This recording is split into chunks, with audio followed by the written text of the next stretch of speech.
नमस्कार मित्रांनो. आम्ही मराठीमध्ये सर्जरी शिकणार आहोत. आज रोहित आहे माझ्यासोबत. रोहितला शिकवता शिकवता आपण बघू तुम्हाला पण हा व्हिडिओ पटतो का. तर हे दास सरांच्या बुकमधनं आपण सर्जरी शिकतो आहे आणि मराठीमध्ये आपण एक्सप्लेन करतो आहे त्याला. तर सगळ्यात पहिला चॅप्टर आहे वुंड हिलिंग. आता खाली एक लाईन दिली आहे छान त्याने की the word healing means replacement of destroyed tissue bye living tissue. हा हिलिंग शब्द खूप ठिकाणी येतो, म्हणजे प्रॅक्टिसमध्ये पण येतो, बाकी ठिकाणी येतो. की नेमकं हिलिंग म्हणजे काय, तर जिथे डिस्ट्रॉय झालेले टिश्यू असतात ते हील होणे किंवा ते रिपेअर होणे किंवा ते रिप्लेस होणे, याला काय म्हणायचं, हिलिंग म्हणायचं. मग आता वुंड याला मराठीमध्ये आपण जखम म्हणतो, इजा म्हणतो. ते जखमा कशा कशामुळे होऊ शकतात, तर एक तर ट्रॉमामुळे होऊ शकते. ट्रॉमा म्हणजे मार लागल्यामुळे होऊ शकते, आयदर ॲक्सिडेंट और सर्जिकल. मग तो कोणताही असू शकतो. ॲक्सिडेंटल म्हणजे टू व्हीलर, फोर व्हीलर गाड्या ज्या असतात, या गाड्या ड्राईव्ह करता करता जर गाड्या एकमेकांवरती आदळल्या, त्याच्यासोबत माणूस पण आदळला, तर मग त्याच्या हातापायाला ज्या जखमा होतात त्याला ट्रॉमा म्हटलेलं आहे. सो ट्रॉमा हा लार्ज स्केलमध्ये असतो, मोठ्या प्रमाणात असतो, आणि इंजुरी छोटी असते. सर्जिकल ट्रॉमा, सर्जिकल म्हणजे ऑपरेशन केलं, पोटाचं सर्जरी करताय, सर्जरी करता करता पोटामध्ये एखाद दुसरं आतडीला जर गुंतागुंत झाली तर सर्जिकल ट्रॉमा असू शकतो. त्यानंतर आहे physical, chemical, microbial agents which gives rights to inflammation and may lead to the necrosis or destruction of the living tissue. मग 2 नंबरला येतात फिजिकल, केमिकल, मायक्रोबियल एजंट्स. आणि हे काय करतात, तर हे इन्फ्लमेशन देतात. फिजिकल, केमिकल आणि मायक्रोबियलचं साधे साधे एक्झाम्पल्स बघू. फिजिकल ट्रॉमा म्हणजे काय असतं, की समजा आपण शूज घातले, नवीन चप्पल घातली, ती आपल्याला टाईट झाली आणि त्याच्या घर्षणाने जे आपल्याला जखम होते, म्हणजे मराठीमध्ये खूप जण म्हणतात की चप्पल चावली, बूट चावला, हे जे असायला फ्रिक्शन इंजुरीज होतात, ते फिजिकल गोष्टीमुळे होतात. किंवा काही वेळेस काय होतं की खूप उन्हात गेलो आपण, उन्हाचे चटके लागले आणि आपली स्किन पूर्ण भाजली, हे फिजिकल गोष्टी आहेत, हे फिजिकल कारण आहेत. केमिकल्स, एखादं केमिकल आपल्या हातावर पडलं आणि ते जळालं. जसं गाडी थंड करण्यासाठी कूलंट वापरतात, काही वेळेस या कूलंटमुळं जे गॅरेजवरती काम करणारे लोक, त्यांना तिथे इंजुरी होते. किंवा घरामध्ये आपण संडास बाथरूम धुण्यासाठी केमिकल्स वापरतात, काही वेळेस हे केमिकल चुकून जे फरशीवर टाकायचं ते आपल्या हातावर पडलं की ते भाजल्या जातात, ज्याला आपण स्काल्ड्स म्हणतो, केमिकल इंजुरीज म्हणतो. आणि मायक्रोबियल एजंट्स हे सगळ्यांनाच माहिती आहे, बॅक्टेरिया, व्हायरसेस, पॅथोजन्स. हे काय करतात, हे इन्फ्लमेशन तयार करतात. मग हे इन्फ्लमेशन पुढे नेक्रोसिस आणि डिस्ट्रक्शनमध्ये जातं. कशाच्या, तर लिव्हिंग टिश्यूच्या. त्याच्यानंतर येतं इश्चेमिया.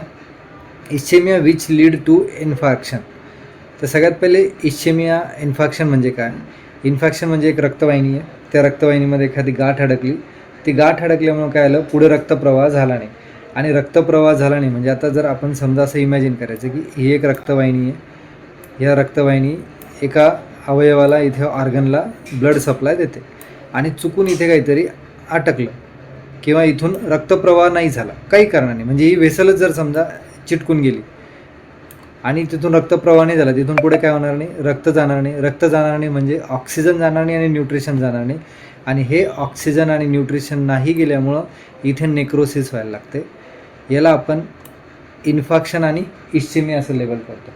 म्हणजे खूपच आपल्याला प्रॉब्लेम नेमकं इश्चेमिया इन्फेक्शन होतं काय, तर इथून इथपर्यंत ऑक्सिजन जात नाही, न्यूट्रिशन जात नाही.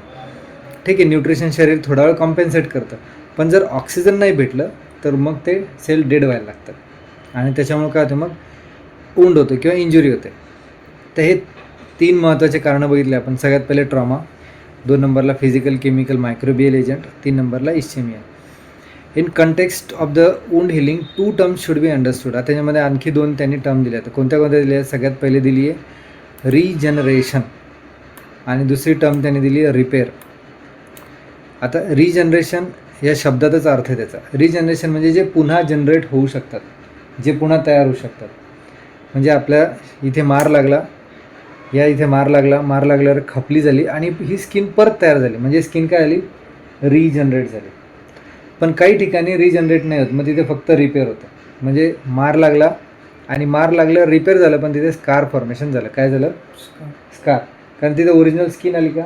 नाही आली. ओरिजिनल नाही आली म्हणजे ती परत जनरेट नाही झाली, ती फक्त रिपेअर झाली. म्हणजे आता उदाहरणार्थ आपला शर्ट फाटला, शर्ट फाटल्यावर काय होतं, शर्ट रिजनरेट होतो का नाही, आपण त्याला शिवतो आणि शिवल्याचं जे व्रण येते त्याच्यावर दिसायला लागतं. पण शरीरामध्ये काही टिश्यूज जे असतात हे रिजनरेट होतात आणि ते ती जागा जशीच्या जशी करायचा प्रयत्न करतात. काही ठिकाणी ती होत नाही, त्याला रिपेअर असं म्हणतात. म्हणून हे दोन टर्मिनॉलॉजी आपल्याला नावातच आहे म्हणून सांगितलं, तरी आपण पूर्ण वाचू. काय काय दिलं त्यांनी याच्यामध्ये? त्यांनी दिलं की regeneration which means replacement of loss tissue by tissue similar in type. म्हणजे अशा प्रकारचे टिश्यू जे लॉस झाले तसेच सिमिलर टिश्यू तिथे आले आणि ते रिप्लेस झाले, म्हणून याला काय म्हटलं? Replacement of the loss tissue by the similar tissue. This occurs due to proliferation of the surrounding undamage specialize cell. This occurs due to proliferation of surrounding undamage specialize cell. म्हणजे आता जर समजा आपण असे 5 सेल काढलेत, 1 2 3 4 आणि 5. झालं असं की हा मधला सेल आपला तुटला, डिस्ट्रक्ट झाला, तर हा जो सेल आहे हा हे बाकीचे सेल्स त्याला कॉम्पेन्सेट करतात, म्हणजे थोडेसे साईजनी वाढतात, हे वाढतात आणि ही पूर्ण स्किन लेअर काय करतात? इंटॅक्ट करतात.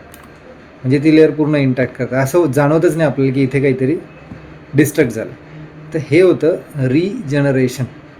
पण याच्यामध्ये काय करतात? ते सराउंडिंग टिश्यूज प्रॉलिफरेट करतात. The term regeneration should not be confuse with the term reconstitution. आता बघ, regeneration should not be confuse with the reconstitution. मग रिकन्स्टिट्यूशनचा अर्थ काय? Which means coordinated regeneration of several type of lost cell resulting in reformation of the whole organ or limb. म्हणजे coordinated. आता समजा हात आहे, नखं पण येणार, ही स्किन पण येणार, हे पामची स्किन पण येणार, बोन पण क्रिएट होणार. हे ज्यावेळेस होतात त्याला रिकन्स्ट्रक्शन किंवा रिकन्स्टिट्यूशन म्हणतात.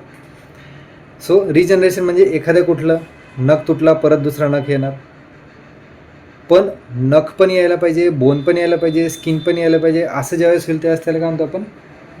रिकन्स्टिट्यूशन. तर रिकन्स्टिट्यूशन आणि रिजनरेशन दोन वेगळे शब्द आहेत. जनरली रिकन्स्टिट्यूशन होत नाही, रिजनरेशन होतं. So this is not possible in human being. त्यांनी सांगितलं की ह्युमन बिंगमध्ये रिकन्स्टिट्यूशन होत नाही. Though this is found in lower animals like amphibians. ॲम्फिबियन्समध्ये होतं, म्हणजे एक हात तुटला की परत दुसरा हात तयार होऊ शकतो. त्याच्यानंतर crustaceans, reformation of the pancreas following partial pancreatectomy in the nearest approach of the reconstitution seen in man. म्हणजे माणसामध्ये फक्त एकच गोष्ट पँक्रियाजमध्ये सापडली आहे. पँक्रियाटायटिस झालं, थोडासा पँक्रियाचा तुकडा कट केला, थोडासाच, तर तो पँक्रियाज परत तयार होतो, तेवढंच एका ठिकाणी तर रिकन्स्टिट्यूशन होतं. मग या पँक्रियाजमध्ये 2 प्रकारचे सेल असतात, है ना. ज्यावेळेस आपण ते पँक्रियाज वाचतो त्याच्यामध्ये आपल्याला एक्झोक्राईन आणि इंडोक्राईन सेल्स पाहायला भेटतात, टिश्यूज पाहायला भेटतात. मग दोन्ही तयार होतात, म्हणून त्याला रिकन्स्टिट्यूशन म्हटलं. जर ते फक्त एक्झोक्राईन इंडोक्राईन असलं असतं तर मग त्याला तसं म्हटलं, त्याला रिजनरेशनमध्ये गेलं असतं. So repair which means replacement of the loss tissue by granulation tissue. तर हे जे लॉस टिश्यू आहे, समजा इथला टिश्यू लॉस झाला तर इथे काही ते ग्रॅन्युलेशन क्रिएट होतं आणि ग्रॅन्युलेशन नंतर मग जे होतात which is followed by fibrosis, scar tissue formation. This occurs when the surrounding specialize cell do not possess the capacity of proliferate. म्हणजे आजूबाजूचे सेल प्रॉलिफरेट करत नाही, उदाहरणार्थ न्यूरॉन, मसल, आणि ते काय करतात? मग ते फायब्रोसिस करतात, स्कार टिश्यू तयार करतात. So and extend that proliferation of the surrounding undamage cell can not make good the loss. So हे बेसिकली 2 टर्मिनॉलॉजी आपल्याला लक्षात राहणं गरजेचं आहे. त्याच्यानंतर वुंडचे टाईप आहेत. कोणते कोणते टाईप आहेत तर आपण बघू. सगळ्यात पहिला आहे इनसाइज्ड वुंड, त्याच्यानंतर आहे लॅसरेटेड वुंड, त्याच्यानंतर आहे पेनिट्रेटिंग वुंड. ह्याच्या नावामध्येच खूप साऱ्या गोष्टी आहेत. त्याच्यानंतर आहे क्रश्ड वुंड. सो हे आपल्याला बेसिक 4 टाईप्स माहीत असणं गरजेचं आहे. पहिला कोणता आहे? Incise wound. आता इनसाइज वुंड म्हणजे काय? These are usually cause by sharp knife or glass. एखादं शार्प ऑब्जेक्ट आहे, त्या शार्प ऑब्जेक्टने इथे कट झाल्यावर ते काय होतं? त्याच्या मार्जिन्स तिथेच आहे, फक्त एक लाईन, एक स्लीट तिथे ओढल्या गेली, आहे की नाही. म्हणजे या पेनाच्या एक ओळीसारखं एक सरळ अशी हे झाली सिंगल, त्याला काय म्हणतो आपण? इनसाइज्ड वुंड म्हणतो. मग इथे दिलं these usually cause by the sharp knife or glass. These wound are relatively clean, हे क्लीन असतात. After suitable exploration in which the underlying structures are repaired, याच्या आतमधले अंडरलाईंग स्ट्रक्चर रिपेअर्ड होतात. These wound may be close by primary sutures, हे primary सुचरनी close करता येतात. If the wound is explored within 6 hours of its occurrence, म्हणजे पहिल्या 6 तासात आले तर साधे स्टिचेस दिले तर ते बरं होऊ शकतं. Within this period all damage tendon, nerve, major blood vessel should be repaired. म्हणून एखाद्याला जखम झाली तर मग वाट नाही बघायची की त्याला उद्या टाकी देऊ, परवा टाकी देऊ किंवा 12 तासाने टाकी देऊ. पहिल्या 6 तासामध्ये जर त्याला स्टिचेस दिले तर त्याचे आतमधल्या सगळ्या गोष्टी रिपेअर होऊ शकतात. त्याच्यामुळे खूप जणांना हा प्रश्न पडतो की एखाद्याला मार लागला तर मग स्टिचेस केव्हा देणार, 1 दिवस वाट पाहिजे, 2 दिवस वाट पाहिजे, उद्या बघू. तसं नाही. इनसाइज वुंड जर असेल तर त्याला जेवढं लवकर आपण स्टिचेस देऊ तेवढं लवकर ते हील होऊन जातं. म्हणजे एखाद्याला चाकू लागला, एखाद्याला ग्लास लागला, शार्प वुंड आहे, तर आपण पटकन त्याला सांगितलं स्टिचेस दिले की ते बरं होऊन जाईल. पण काही लोक नाही ऐकत, कारण त्यांनी सर्जरीचं बुक वाचलेलं नसतं. ठीक आहे. नंतर lacerated wound. These wounds are commonly occurred following road traffic accidents. The wound usually have jagged edge with certain lacerated and devitalize structure inside the wound. म्हणजे हाताला मार लागला, हात घासला गेला आहे, एखाद्या स्किनचा भाग निघालेला आहे, त्याच्या मार्जिन्स ठीक नाही आहेत, याला लॅसरेटेड वुंड म्हणतात. सो लॅसरेटेड म्हणजे साध्या भाषेमध्ये फाटणं, पण वेडेवाकडं फाटणं. So the wound usually jagged edge म्हणजे वेडेवाकडे त्याचे बॉर्डर्स असतात.